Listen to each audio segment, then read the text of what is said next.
नमस्कार और dear students, कैसे आप सब। उम्मीद करता हूँ आप सब लोग अच्छे होंगे। साथियों, आज अपन सोल्व करने वाले हैं आईटी इलेक्ट्रीशियन थ्योरी का प्रथम वर्ष का जो ओल्ड पेपर होता है दोस्तों, उसको यहाँ पर सोल्व करने वाले हैं।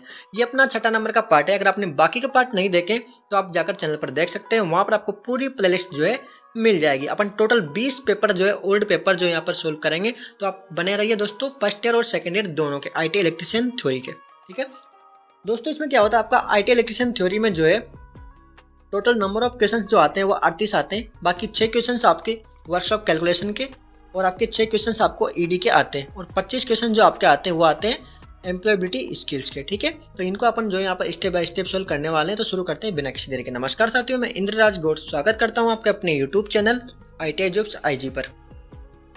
पहला क्वेश्चन दोस्तों, रिकॉर्डिंग उपकरण का उपयोग कहाँ पर किया जाता है? तो यानी कि मात्रा दर्ज करने के लिए यहाँ पर इसका उपयोग किया जाता है।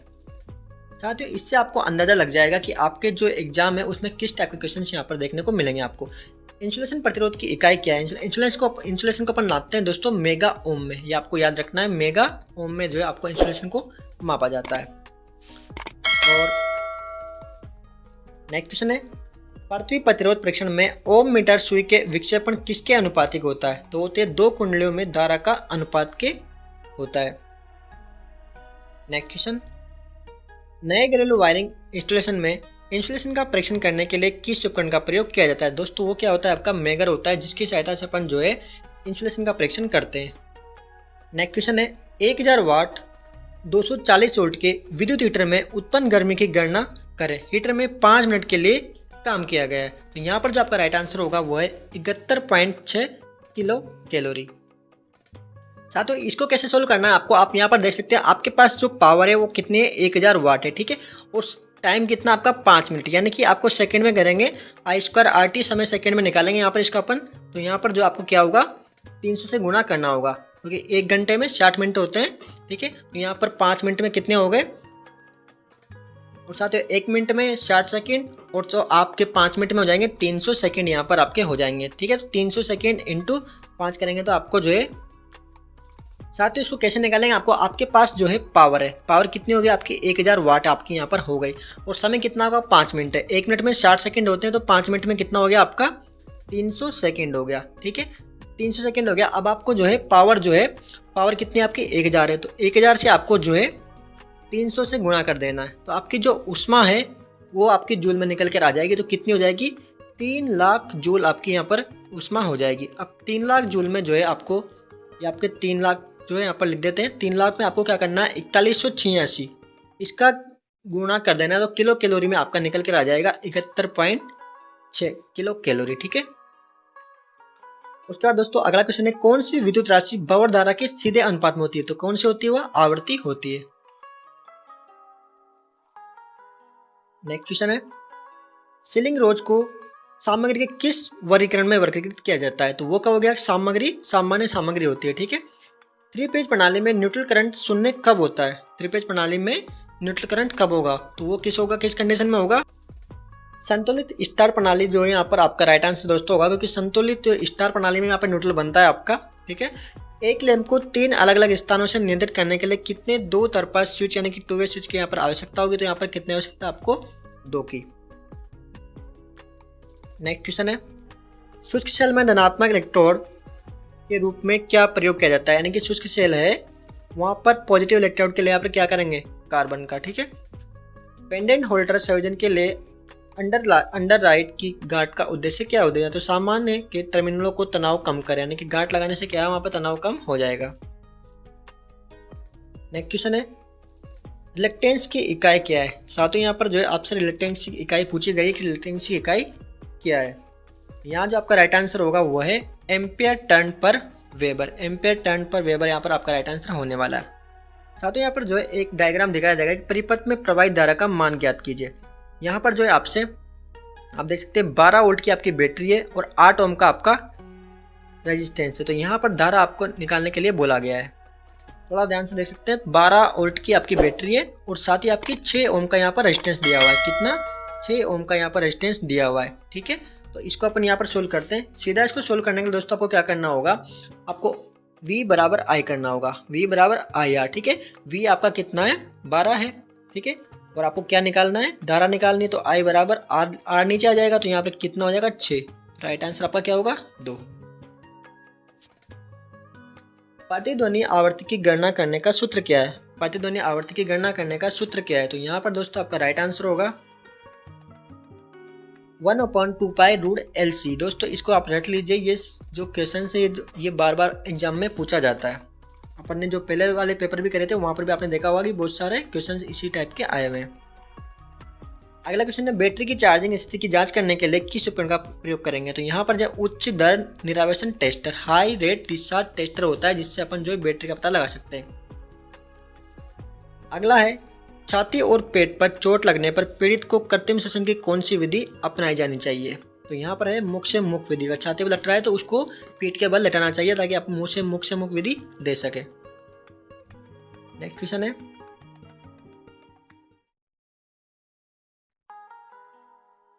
आगत बिजली आपूर्ति में प्रदान किए गए फ्यूज कट का उद्देश्य क्या होता है? यह सुनिश्चित करने के लिए कि लाइन अतिबार नहीं है। ठीक है, अतिबार होगी तो फ्यूज पिघल जाएगा। यदि संधारित्र में प्लेटों की दूरी कम कर दी जाए तो धारिता के मान में क्या परिवर्तन होगा? प्लेटों को अगर यहाँ पर है तो उसको पास में ला दे तो उसमें क्या होगा? तो वो क्या होगा? बढ़ जाएगा। नेक्स्ट क्वेश्चन है, सिंगल पेज एनालॉग ऊर्जा मीटर का विद्युत प्रभाव पर काम करता है, यानी कि किस विद्युत प्रभाव पर जो है सिंगल पेज एनर्जी मीटर यहाँ पर काम करता है? तो होता है इंडक्शन इफेक्ट के प्रभाव पर यहाँ पर काम करता है। चित्र में दिखाए गए अनुसार प्रतीक का नाम क्या है? यहाँ पर वो है बहुस्थिति एकल ध्रुव स्विच। ठीक है, multi position single pole switch यहाँ पर इसको बोला जाता है। और साथियों आपका अगला क्वेश्चन, सर्किट में कुल कैपेसिटर मान की गणना कीजिए। ठीक है, सर्किट में कुल कैपेसिटेंस मान की गणना कीजिए। तो यहाँ पर अपन देख सकते हैं कितने मान कैपेसिटर लगाए हुए हैं। आप देखेंगे 30 माइक्रोफेरेड, 10 माइक्रोफेरेड और 30 माइक्रोफेरेड। ठीक है, तो इस हिसाब से यहाँ पर लगाए गए हैं। साथियों आपको क्या करना होगा, जब भी आपको इस प्रकार का जो है सवाल डायग्राम दिखाई देवे तो आपको बिल्कुल सिंपल तरीके से सोचना है, ठंडे दिमाग से। क्या करना होगा कि इसमें जो है किस में लगे हुए हैं, देखो यहाँ से ये सीरीज में लगे हुए हैं, लेकिन क्या लगे हुए हैं? कैपेसिटर लगे हुए हैं। ठीक है, सी। तो यहाँ पर आपको क्या करना है, सीरीज का सूत्र नहीं लगा के आपको समांतर का सूत्र लगाना है। तो डायरेक्ट ट्रिक है आपका दोस्तों, सबसे पहले आपको इन तीनों संख्याओं का एलसीएम लेना है। 30, 10, 30, 10 और 30, इनका एलसीएम कितना आ जाएगा? 30 आ जाएगा। 30 को लिख लेंगे आप। ठीक है, अब इस संख्या का इसमें भाग देंगे तो 1 बार जाएगा। ठीक है, 10 का 30 में भाग देंगे कितनी बार जाएगा? 3 बार जाएगा। उसके बाद 30 का 30 में भाग देंगे 1 बार जाएगा। कितना हो गया? 30/6, 30/5 हो गया। तो कितना राइट आंसर है? 6। तो यहाँ पर अपन देखते हैं ऑप्शन में 6 माइक्रोफेरेड आपका यहाँ पर राइट आंसर हो जाएगा। ठीक है, आपको इनको इसी प्रकार से सोल्व करना है, बिल्कुल भी यहाँ पर टाइम वेस्ट नहीं करना है। ल्यूमिनेस इंस्टेंटेसी तीव्रता की इकाई क्या है? दे द्वीपामान तीव्रता की इकाई यहाँ पर पूछी गई है आपसे। तो 8वां जो क्वेश्चन है आपका, इसमें आपका राइट आंसर होगा कैंडेला। ठीक है, यदि स्टार कनेक्शन में फेज करंट 20 एम्पेयर है, स्टार कनेक्शन में साथ का स्टार कनेक्शन होता है, यहाँ पर ये न्यूट्रल होता है, तो यहाँ पर जो है आपका 20 एम्पेयर, तो लाइन करंट क्या होगा? तो लाइन करंट का मान क्या होगा दोस्तों? 20 एम्पेयर ही यहाँ पर होगा। सिस्टम अर्थिंग उपकरण अर्थिंग से अलग क्यों है? सिस्टम अर्थिंग उपकरण अर्थिंग से अलग क्यों है? साथियों ऊपर वाले सवाल को में आप कंफ्यूजन मत होना, क्योंकि लाइन करंट जो होता है दोस्तों फेज टू फेज के बीच में नापा जाता है। ये आपके यहाँ पर क्या है? RYB। ठीक है, RYB है, तो यहाँ पर जो है इन दोनों के बीच में नापेंगे अपन वोल्टेज। ठीक है, तो ये हो गया आपका लाइन करंट, लाइन करंट। ठीक है, तो लाइन करंट का मान क्या होगा? आपका BC होगा। ठीक है, सिस्टम अर्थिंग उपकरण अर्थिंग से अलग क्यों होते हैं? ये धारा वाहक चालकों से संबंधित होते हैं। किससे संबंधित होते हैं? धारावाहक चालकों से संबंधित होते हैं। अगला क्वेश्चन है, विद्युत की मात्रा Q का सूत्र क्या है? तो यहाँ पर current into time, current into time यहाँ पर आपका राइट आंसर होने वाला है। अगला क्वेश्चन है, विद्युत आवेश की इकाई क्या है? विद्युत आवेश की इकाई क्या है? कूलाम यहाँ पर आपका राइट आंसर हो जाएगा। साथ ही वीडियो अगर आपको थोड़ी सी स्लो लग रही है तो आप इसकी स्पीड बढ़ा सकते हैं। चित्र में दर्शाए गए हथौड़े का क्या नाम है? तो यहाँ पर इसको क्लॉ हैमर बोला जाता है। दोस्तों इसमें क्या निकला होता है? इस प्रकार से ये सींग निकले रहते हैं। ठीक है, इसलिए इसको बोलते हैं क्लॉ हैमर।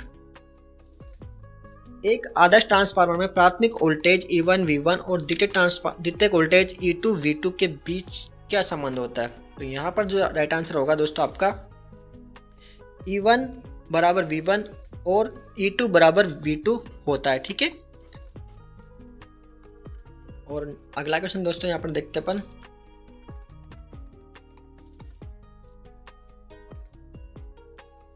संतुलित और असंतुलित दोनों बारों के लिए कौन सी शक्ति मापन विधि का उपयोग किया जाता है? तो 2 वाटमीटर विधि से अपन जो है संतुलित और असंतुलित दोनों विधि का यहाँ पर जो है मापन कर सकते हैं शक्ति का। अगला क्वेश्चन है, मापन उपकरणों पर लोडिंग प्रभाव के कारण कौन सा कारक प्रभावित होता है? तो यहाँ पर जो है कम संवेदनशीलता वाला कारक यहाँ पर प्रभावित होता है। नेक्स्ट क्वेश्चन, बड़े ट्रांसफार्मर में स्टेप कोर व्यवस्था का क्या लाभ है? ठीक है, बड़े ट्रांसफार्मर में स्टेप कोर व्यवस्था का क्या लाभ है? तो यहाँ जो आपका राइट आंसर होगा तांबे के उपयोग को कम करता है। फूड मिक्सर में रोटरी स्विच का कार्य क्या है? तो यहाँ पर एक गति चेन यानी कि रोटरी स्विच होता है ना मिक्सी का, उसके क्या करते हैं अपन गति को कम ज्यादा करते हैं। नेक्स्ट क्वेश्चन है, फेज अनुक्रम मीटर का उद्देश्य क्या है? यानी कि फेज जो सीक्वेंस मीटर होता है उसका उद्देश्य क्या होता है? 3 फेज प्रणाली के चरण अनुक्रम को इंगित करने के लिए। यहाँ पर आप इंग्लिश भी पढ़ सकते हैं, उससे आपको थोड़ा ज़्यादा समझ में आ जाएगा। Indicate the phase sequence of 3 phase system. ठीक है, तो अगर आपको कोई हिंदी समझ में नहीं आ रही है तो आप वहाँ पर जो उसकी इंग्लिश पढ़ सकते हैं। अगला क्वेश्चन है, व्हीटस्टोन ब्रिज में संतुलित की स्थिति में गैल्वेनोमीटर की रीडिंग क्या होगी? संतुलित होगा गैल्वेनोमीटर, तो वहाँ पर जो उसकी रीडिंग क्या दर्शाएगी? तो वो क्या दर्शाएगी? शून्य विक्षेपण दर्शाएगी। ठीक है, उच्च वोल्टेज मापने के लिए किस ट्रांसफार्मर का उपयोग किया जाता है? हाई वोल्टेज को मापने के लिए यहाँ पर क्या करते हैं? विभव ट्रांसफार्मर। दोस्तों आपने सुना होगा पीटी यानी कि पोटेंशियल ट्रांसफार्मर इसको बोला जाता है। ये क्या करता है? एक तरीके से स्टेप डाउन ट्रांसफार्मर होता है। क्या होता है? स्टेप डाउन ट्रांसफार्मर होता है, जो कि हाई वोल्टेज जो सब स्टेशन होते हैं, बिजली घर बने होते हैं, पावर ट्रांसफार्मर, पावर बिजली घर, पावर सब स्टेशन, वहाँ पर जो है वोल्टेज को मेजर करने के लिए इसका प्रयोग किया जाता है। किसी चालक का अनुप्रस्थ काट क्षेत्रफल दोगुना कर दे। किसी चालक का अनुप्रस्थ काट क्षेत्रफल जो है इसको अपन क्या कर देते हैं? बढ़ा के दुगना कर देते हैं। उसके प्रतिरोध के मान में क्या होगा? तो वो क्या होगा? 2 गुना घट जाएगा। साथियों अगला क्वेश्चन है, वर्कशॉप कैलकुलेशन से आया कि इसको जो आपको दशमलव बिंदु में बदलना है। तो दोस्तों पॉइंट के बाद जितने भी जीरो लग रहे हैं उनको उतने बटा लगा के आपको जीरो लगा देना है, तो इसमें आपका राइट आंसर आ जाएगा। दोस्तों ये जो वर्कशॉप कैलकुलेशन के क्वेश्चन होते हैं ये बिल्कुल सिंपल होते हैं। आपको यहाँ पर क्या करना होता है? बिल्कुल ठंडे दिमाग से इनको आंसर देना होता है, तुरंत ही आपको जो यहाँ पर इसका आंसर आ जाएगा। 0.01 का वर्क क्या होगा? दोस्तों आप इनको बिल्कुल सोल्व कर सकते हैं, पेपर मिलता है आपको, कॉपी और पेन रहता है, वहाँ से आराम से सोल्व कर सकते हैं। द्वितीय ऑर्डर लीवर का कौन सा उदाहरण है? सेकेंड लीवर ऑर्डर का कौन सा उदाहरण? तो बोतल ओपनर। ठीक है, ये आपको बिल्कुल रट लेना है। आपके जो है डायरेक्ट क्वेश्चन दोस्तों इसमें बैठेंगे। 1 इंच में कितने mm होते हैं? दोस्तों 1 इंच में कितने mm होते हैं? यहाँ पर mm आपसे पूछा गया है, तो यहाँ पर 25.4 होंगे। अगर आपसे यहाँ पर सेमी पूछा जाता है तो आपका 2.54 होंगे। ठीक है, 2.54 ये आपका राइट आंसर होता है अगर आपका सेमी पूछते तो। और अगला क्वेश्चन है, वस्तु में निहित पदार्थ की मात्रा को क्या कहा जाता है? वस्तु में निहित पदार्थ की मात्रा को क्या कहा जाता है? तो उसको क्या कहते हैं दोस्तों? द्रव्यमान कहा जाता है। और लास्ट क्वेश्चन है वर्कशॉप कैलकुलेशन का, एक आयतन का परिमाप क्या होगा जिसकी लंबाई एवं चौड़ाई 20 सेमी और 18 सेमी है?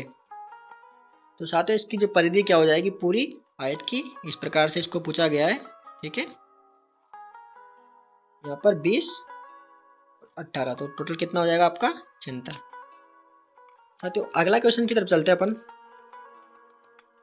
मानक के अनुरूप सर्कल में कौन सा आयाम सही ढंग से चिन्हित किया गया है? तो यहाँ पर आपका राइट आंसर कौन सा होगा? ठीक है, उसको अपन देखते हैं। यहाँ पर चित्र दिखाया गया है कि कौन सा जो है आपका सही है। ठीक है, तो यहाँ पर जो है सही ये वाला तो बिल्कुल भी नहीं है, क्योंकि इसमें जो है तीर का निशान अंदर लगाया गया है वृत्त के बाहर। और अगला देखते हैं अपन। हाँ ये देखिए दोस्तों, दूसरे नंबर का जो है इसमें आयत के ऊपर जो है बिल्कुल यहाँ पर तीर का निशान लगाया गया है, तो ये आपका बिल्कुल सही तरीका है। और अगला क्वेश्चन की तरफ चलते हैं।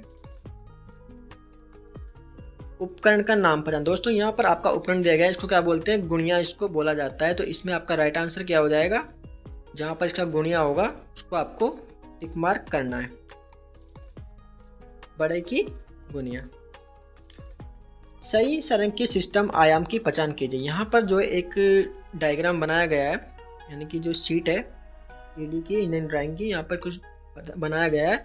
अब इसका आपको जो है सही तरीके से पहचान कीजिए कि सही है कि नहीं है। ठीक है, अब इसमें क्या कमी हो सकती है, यहाँ पर आप देखेंगे कि इसमें जो है ये बीच में लिखा हुआ है यहाँ पर और यहाँ लिखा हुआ है ऊपर, तो ये क्या हो जाएगा आपका गलत हो जाएगा। ठीक है, ये नहीं हो सकता। वो ये वाला ए था। अब इसके बाद बी वाले में देखते हैं।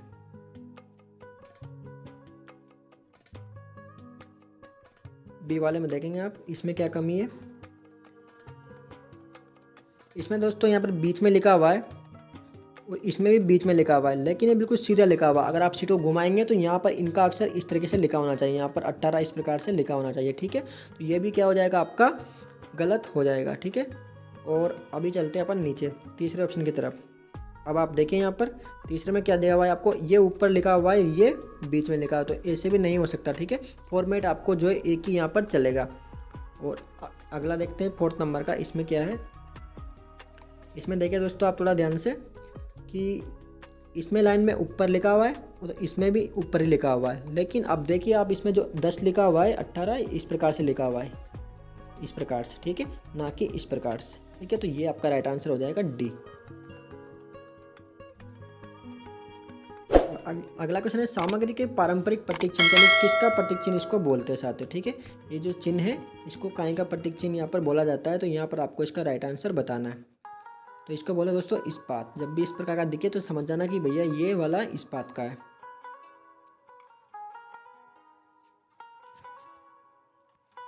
और साथियों अगला क्वेश्चन है उपकरण का नाम पहचाने। यहाँ पर क्या दिया गया है आपको, हथौड़ी दी गई है, तो इसके ऊपर देख सकते हैं आप किस प्रकार से यहाँ पर दिखाया गया है। तो ये कौन सा हो गया दोस्तों, बॉल की तरह है, गोल दिखाई दे रहा है, तो कौन सा हो गया, बॉल पिन हथौड़ी यहाँ पर आपकी हो गई। और अगला क्वेश्चन है दिए गए चित्र में उपकरणों के नाम की पहचान करें। यहाँ पर उपकरण के नाम के लिए आपको बताया गया कि कौन सा जो है उपकरण है, तो उसके बारे में आपको बताना है। तो ये कौन सा दोस्तों उपकरण हो गया, आपने देखा होगा, इसको बोलते हैं चांदा। तो यहाँ पर राइट आंसर आपका हो जाएगा चांदा। साथियों हमने जो है 7th नंबर का पार्ट था उसका पहला कर लिया है। अब हम जो है एम्प्लॉयबिलिटी वाला पोर्शन है उसको यहाँ पर अगले पार्ट में जो यहाँ पर कंप्लीट करेंगे। दोस्तों अगर आपको वीडियो अच्छी लगी तो वीडियो को लाइक कीजिए। मिलते हैं नेक्स्ट वीडियो में, तब तक के लिए जय Hind. Subscribe now and press the bell icon. Never miss an update.